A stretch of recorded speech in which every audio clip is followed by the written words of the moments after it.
à la ressourcerie de l'écrivain. On se retrouve aujourd'hui pour un petit book haul parce que en acheteuse compulsive et opportuniste que je suis, il y a une opération sur les livres de poche où quand vous en achetez deux, vous avez, deux de la même maison d'édition, vous avez le choix entre plusieurs livres offerts dans la même maison d'édition. J'en ai pour un peu moins de 25 € et j'en ai acheté 4. Parce que pourquoi pas. Non, parce qu'en fait, j'avais trouvé 2 livres qui me disaient bien, sauf que c'était pas la même maison d'édition.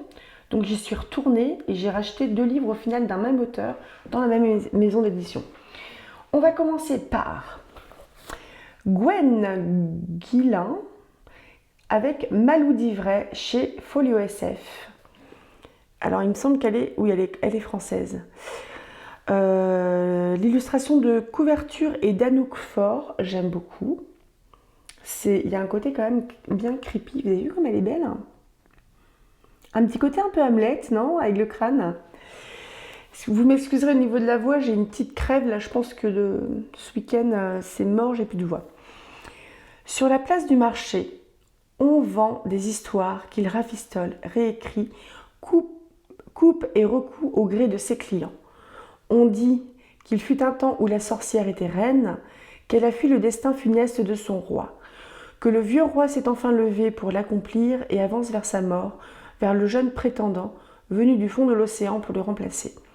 On raconte aussi qu'il connaît le secret de la naissance d'Ivray, celui que Malou d'Ivray lui a dissimulé. Mais Ivray aussi cache quelque chose qui pourrait bien tout changer. Avec Malou d'Ivray, Gwen Guillain questionne la façon dont les histoires nous façonnent autant que nous les fabriquons. Tissée de on-dit et de non-dit, de mensonges et de vérités, elle porte en elle le pouvoir de nous libérer aussi bien que celui de nous entraver. Qu'est-ce que c'est beau!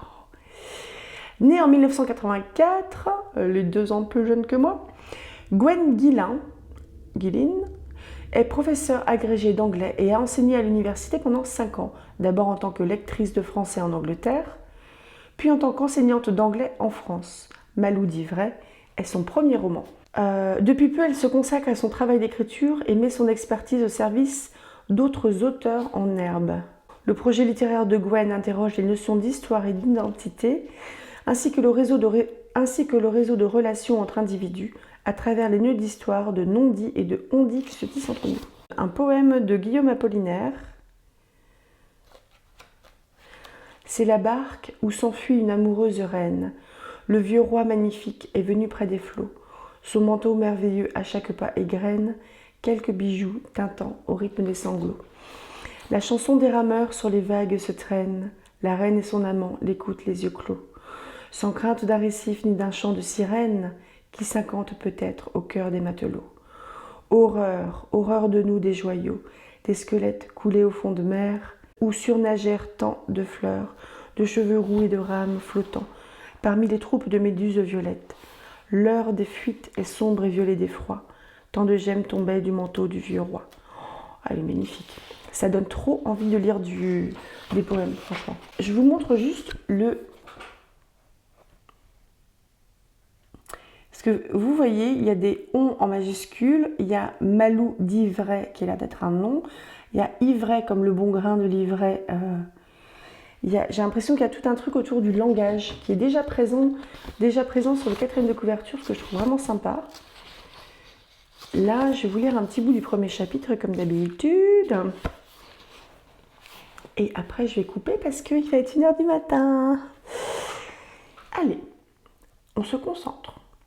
Chaque jour de marché, quelle que soit la saison, qu'il pleuve ou qu'il vente, on raconte des histoires. Oh, majuscule. C'est son métier. C'est ce qu'il crie aux chalands qui passent et hausse un sourcil devant sa marchandise. Des romances, des épopées, des contes en vrac, tranchés dans le vif et posés sur la balance en fer forgé. Car on les vend aussi, au poids. Il a de quoi satisfaire les clients les plus difficiles. Mieux encore, il peut réparer n'importe quel récit. Les drames familiaux trop embrouillés, les aventures au parfum de scandale, les réputations boiteuses, tout, vraiment tout.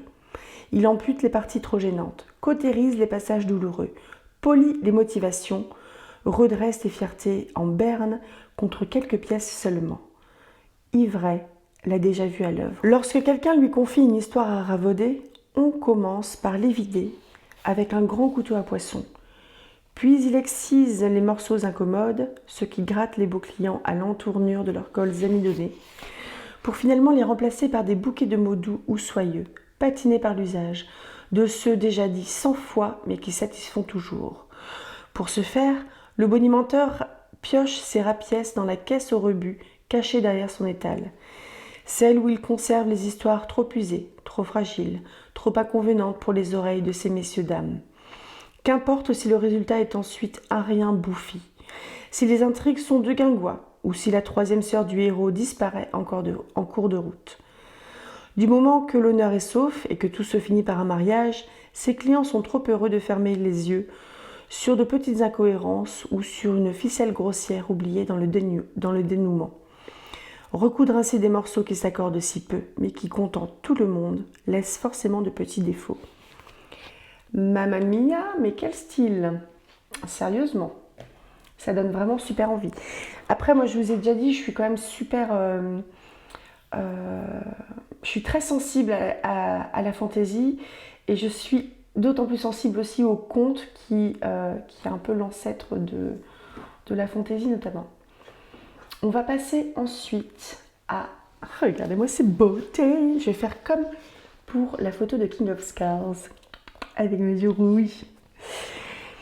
On commence par lequel? Allez, je crois que La princesse au visage de nuit, c'est le plus ancien. La princesse au visage de nuit de David Brie. Alors, pour la petite histoire, je pensais que c'était un auteur qui était anglophone. Je sais pas, anglais, américain, quelque chose comme ça. Et en fait, pas du tout. Et c'est un auteur qui a été publié aux éditions de l'Homme sans nom. J'en ai entendu parler parce que Vladimir Pavlovsky, qui est le fondateur des éditions de l'Homme sans nom, est également un formateur à l'Institut des carrières littéraires, l'ICAR, dont je vais vous remettre le lien des podcasts qui sont animés essentiellement par Lucie Castel sur les techniques d'écriture, mais aussi par Johanna Vogel qui est là plus sur le développement personnel, mais également par, je crois que c'est Vladimir Pavlovsky si je ne me trompe pas. Si je me gourre, je remettrai son nom en bas. Donc, qui est l'éditeur et qui fait des podcasts aussi où il va un peu dépioter des éléments de scénario, d'intrigue, de style dans des livres en fait qu'il a lus, des livres en général plutôt récents. Et chez l'ICAR, il y avait du coup une interview de David Brie par, je crois que c'est Vladimir Pavlovsky, son éditeur. Donc c'est parti. 20 ans qu'Hugo n'a pas remis les pieds dans son village natal, coincé entre un bois sombre et une large rivière. Le décès soudain de ses parents l'y oblige pourtant, et le jeune homme constate que rien ou presque n'a changé. La sorcière hante toujours le cimetière. L'ogre s'est reclus dans sa maisonnée, et l'ombre derrière la fenêtre du château veille, fidèle à son poste. 20 ans qu'Hugo tâche d'oublier son enfance meurtrie, les pleurs étouffés et la disparition de ses amis. Mais quand le vent chuchote des prénoms à l'oreille, que des jouets perdus refont surface, que des lucioles dansent au milieu du brouillard, peut-être est-il temps d'affronter les peurs enfantines et retrouver le souvenir de cette nuit d'orage où la princesse au visage de nuit a déchiré le voile de la réalité. On est en fantasy ou on frôle la SF là? Les critiques de Yu Yin disent l'ambiance à la fois fascinante et légèrement angoissante et immersive, une grande réussite. Anaïs Daniel de la Fnac Montparnasse dit un conte sombre et magnifique. Un coup de cœur. Également chez Pocket, il n'y a que Passe l'hiver que j'ai acheté en numérique il y a peut-être 2-3 ans, avec We Are Fantasy. Attendez, je retrouve le nom. À l'occasion d'une opération, je vais vous mettre en lien parce que je ne retrouve plus les termes, mais j'ai en numérique, mais que j'ai toujours pas lu. Il a écrit également Et le garçon et la ville qui ne souriait plus. Et... Oh. Donc, auteur d'une dizaine de romans d'imaginaire dont Que passe l'hiver, édition de l'Homme sans nom. en 2017 et Pocket en 2019. Le garçon et la ville qui ne souriait plus chez Lynx en 2019, Pocket en 2020. Ou bien encore 2087, Black Book en 2012. David Brie a été le coup de cœur des Imaginales en 2019. La princesse au visage de nuit, nominée à plusieurs prix littéraires, et son premier polar fantastique, je pensais pas, paru en 2020 aux éditions de l'Homme sans nom. Oh, j'aime bien quand c'est tout comme ça, avec des illustrations. Un extrait du premier chapitre, comme d'habitude, parce que j'aime bien. Où que porte son regard, la forêt couvre la vallée lumineuse sous le soleil du matin. Des trouées révèlent quelques hameaux perdus, une route sinueuse rejoint le plateau. La rivière coule en bas, des champs bordent le village, les oiseaux pépient un peu partout. L'odeur forte de la paille de blé embaume l'atmosphère. Ça, il ne l'a pas oublié. Vous avez entendu parler de la femme en noir qui loue chez la petite Travier ? Debout près de la tombe ouverte, le père Legrand fait signe que non. Il a tant changé qu'Hugo ne l'aurait pas reconnu sans sa soutane. Les cheveux du prêtre sont devenus blancs. Il a maigri, beaucoup, semble éreinté. Personne ne sait d'où qu'elle vient, maugrait la vieille assistante paroissiale. Elle est arrivée comme ça, sans crier gare, en se cachant derrière sa voilette. Elle parle quasiment pas, qu'on dit. On jurait qu'elle revient de chez les morts. La bigote plisse les yeux d'un air inspiré. C'est peut-être elle, le fantôme de la forêt dont cause Madame Lisaine. Bernadette, soupire l'ecclésiastique. Hugo lance un sourire compatissant au curé. La discussion, incongrue près des cercueils, aurait pu le contrarier s'il avait été attristé par la mort de ses parents. Si c'est pas ça, je me demande ce qu'elle est venue faire ici alors, insiste la retraitée. À l'écart, les employés des pompes funèbres, 4 hommes aux vêtements et expressions de circonstance, font mine de ne rien entendre. Plus loin, entre deux caveaux, une silhouette sombre et solitaire nourrit des chats. Lisaine la sorcière, celle qui l'effrayait tant lorsqu'il était enfant, s'est voûtée. Ses cheveux gris sales se sont clairsemés, mais elle n'a guère changé, et erre toujours entre les tombes. Est-ce qu'elle lançait vraiment des sorts ? Mystère. C'était bizarre ce geste. On passe au Chant des géants qui, il me semble, est un de ses livres les plus récents, avec toujours une couverture qui est de toute magnificence. Illustration de François-Xavier Pavillon. Illustration de François-Xavier Pavillon. Vous travaillez très bien, monsieur. Et là, on est en fantaisie. Là, c'était pas noté. Là, c'est noté fantastique. J'avais pas vu. Je vais vous raconter une histoire, celle de notre île d'Ouestan où dorment 3 géants. Belle, aux rêves de mort et de musique, le Borcham, mère du brouillard des collines et des plaines, et enfin le puissant Fraek, aux songes de gloire et de bataille. Je vais vous parler de guerre, d'amour et de trahison, de cris, de sang et de larmes. Je vais vous parler de grands espoirs, de ce qui est vain, de ce qui meurt. Alors, fermez les yeux. Laissez-vous aller. Voilà. Mon histoire commence sur la lande, en bord de mer, dans le château de l'étrange roi Lothar. Ulysse René de la librairie Mola à Bordeaux dit un récit épique de bataille s'inspirant de la mythologie scandinave et des tragédies de la Grèce antique. Coup de cœur. Coucou Claire. Le Chant des géants a remporté le prix Elbakin du meilleur roman de fantaisie française. À Vincent, qui sait comme moi que certains rêves n'ont pas de fin. Oh! Illustration. Je vous lis un petit bout. Et le premier chapitre, c'est Au château de l'Air, LER, 2 années plus tôt, un après-midi d'été. La dernière note s'échappe de la flûte d'os, s'affaiblit, puis meurt tout doucement. Pendant quelques secondes, le silence. Le silence. Elle est merveilleuse, murmure le jeune prince, du creux de la fenêtre où il s'est installé. Il pose ses doigts sur l'instrument avec la même douceur qu'il le ferait sur le dos d'une femme. Suit les signaux gravés dépourvus de sens, les liserés de feuilles de fleurs entremêlées, contourne amoureusement chacun des trous percés dans le pavillon ivoire. « Un marchand, c'est ça ?» demande-t-il à son frère. Assis à un bureau, ce dernier, aussi brun que le premier et blond, ne bouge pas. « Yanto, tu m'entends » À contre-cœur, l'aîné abandonne l'observation du gobelet d'or et de pierres précieuses entre ses mains. Oui, c'était un marchand. Tu sais qui l'a taillé? Yanto ouvre la bouche pour répondre, la referme. Non, lâche-t-il. Elle est vraiment magnifique en tout cas. Et ses notes sont d'une pureté? Merci infiniment. Bran revient à l'immensité grise et bleue de l'océan, qui, après la lande et les derniers rochers, reflète le soleil déclinant. Il remet la flûte à ses lèvres, en tire une nouvelle mélodie au rythme des vagues, joyeuse et enlevée, qui envahit la chambre à l'ameublement rudimentaire, aux murs nus et au sol de pierre humide. Je vous lis un petit peu encore. Je me demande souvent à quoi ça ressemble là-bas, après la mer, dit-il une fois son couplet terminé.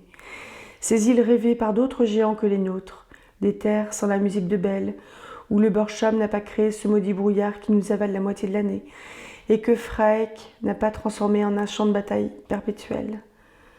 L'œil pétillant, il poursuit. Imagine un seul instant, une île où régnerait Lala, ivre de cervoise, l'amoureuse Sedney, et Unbod, le chasseur. 2 fossettes creusent ses joues glabres. Tu crois qu'il existe une terre comme ça quelque part? Je ne sais pas, grommelle Yanto. Ce dernier baisse la tête et ajoute. Préoccupe-toi plutôt de ce qui nous amène dans le château, le plus sinistre de tout Westan, et sans doute des rêves de tous les géants réunis. Je vais m'arrêter là. Je suis très fan Je suis vraiment fan du style de David Brie, mais aussi de Gwen Guillain. Je ne sais pas si ça se dit Guillain.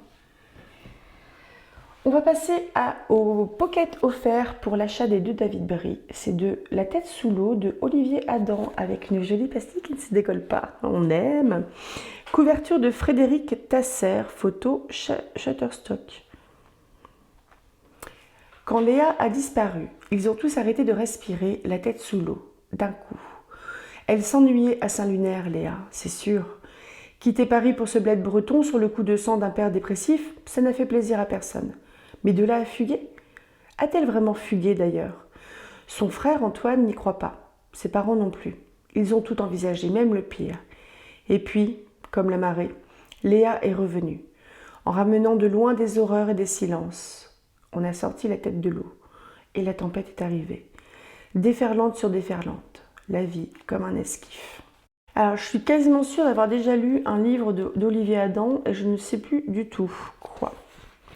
Est-ce qu'il y a une petite bio quelque part? J'aime bien quand il y a des petites bios, pour savoir un peu qui sont ces petits gens, avec leurs petits cœurs palpitants, et leurs idées qui se sont agitées, et qui nous ont offertes. Je sais pas. Mais bref, Olivier Adam, de mémoire, c'est un auteur qui est quand même assez prolifique et qui a quand même un succès d'estime, je pense. Hein. On est plutôt sur de la blanche, il me semble, au niveau de la littérature, enfin littérature générale. Mais je suis quasiment sûre d'avoir déjà lu. Parce que chez Pocket, il y a Je vais bien, ne t'en fais pas. Je me demande si c'est pas ça, mais je me souviens plus du tout. Je crois que... Ouais, je vais vous lire, ça a l'air d'être un prologue qui est en italique. Voilà, je suis dans ma nouvelle chambre, ma nouvelle maison, loin de toi. Dehors, il fait beau, la plage est bondée, tout le monde a l'air heureux, la mer est belle. Qu'est-ce que j'en ai à foutre? Je suis désolée. Je sais que j'ai foiré nos adieux, nos au revoir, me corrigerais-tu. Que je me suis comportée comme une merde, que ce n'est pas à toi que je devais m'en prendre, mais à mes parents et à eux seuls. Je leur en veux, tu sais, à mort. J'ai décidé de leur tirer la gueule jusqu'à la fin de mes jours. Mais qu'est-ce que ça change? Ça ne fait pas une semaine que je suis ici et tu me manques. Je sais ce que tu vas me dire, que pour le moment c'est exactement comme si j'étais partie en vacances. On est en juillet, je suis en Bretagne, toi en Espagne, rien d'anormal. Mais après, tu vas rentrer à Paris, l'été va passer, tu vas retourner à Racine, reprendre le théâtre. Et moi, je serai toujours ici. Je ne sais pas comment je vais tenir. Je déteste déjà ce lycée de merde. Et tous ceux qui s'y trouveront et qui ne seront pas toi. J'ai tellement peur que tu m'oublies, que tu m'effaces peu à peu. J'ai tellement peur que notre histoire finisse comme ça, alors qu'on n'en était qu'au début. Nous n'avions pas fini de nous parler d'amour. Nous n'avions pas fini de fumer nos gitanes. Tu sais, c'est ce poème de Genet sur mon cou. Tes parents adoreraient. Ha ha ha. Je voudrais sentir ton odeur, caresser tes cheveux, prendre ta main dans la mienne. Je voudrais que tu m'embrasses partout. Dis-moi que tu vas venir cet été. Je vais parler à mes parents. Je suis sûre qu'ils seront d'accord. Je t'aime, Léa. Donc on est sur un petit bouquin qui fait un petit 200 pages. 220 pages, un truc comme ça. Ça a l'air sympa, franchement. Et pour ça, j'aime bien en fait vraiment varier j'aime bien varier les différents genres littéraires. Je pense qu'il faut être curieux en littérature en fait, ne pas se cantonner à un seul genre ou à un seul auteur ou au même truc. Moi j'aime bien. C'est rigolo parce que je suis de moins en moins curieuse par exemple en ce qui concerne le cinéma. Mon mec il a une faculté de zapper en fait parce qu'on a 15 000 chaînes et puis plus les chaînes avec abonnement. Donc plutôt que de zapper pendant une demi-heure, ce qui est souvent le cas pour des gens qui ont CanalSat par exemple, plus des chaînes à abonnement, en fait il tombe sur un truc et poum, je regarde ça. Ok. Bon bah moi aussi.